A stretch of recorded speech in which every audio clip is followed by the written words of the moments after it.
Most of us, when we come to suffering, when we face suffering, the first thing is we have to react immediately. Either push it away, which is all of the defense mechanisms, all of the denial, which you rationalize it. Like you can push it away by going up in levels of consciousness. You can go up to the plane where you're looking out and you see it all as karma, and you save that child karma.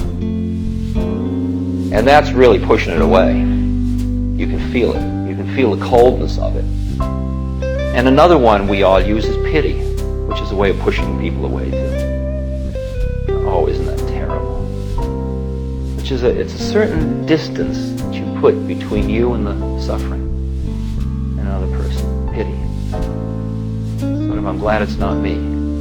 You just freeze. You just go dead. You go cold. You go icy. You don't know what to do because you feel impotent to do anything in the face of immense suffering.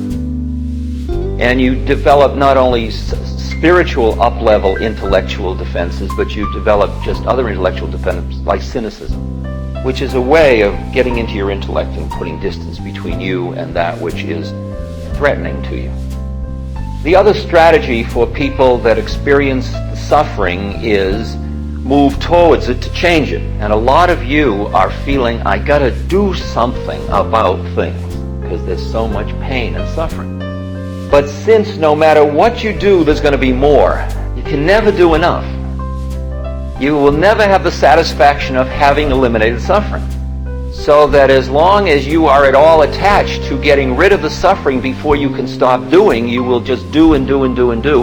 And if you don't watch out, your identification with being the doer will finally burn you out. You'll just get exhausted from trying so hard. And you will get frustrated, and frustration leads to aggression, so you'll end up being angry at yourself and at the whole system, and you get depressed.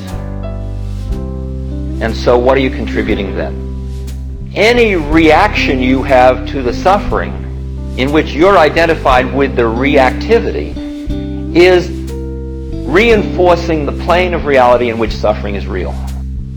What ultimately has to be done is that you have got to break in between the perception of the suffering and the reaction to the suffering and bring into the mindfulness.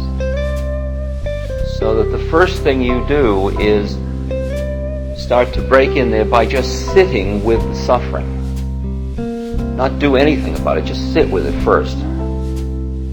Until you can be with suffering. Until you don't have to push it away so hard.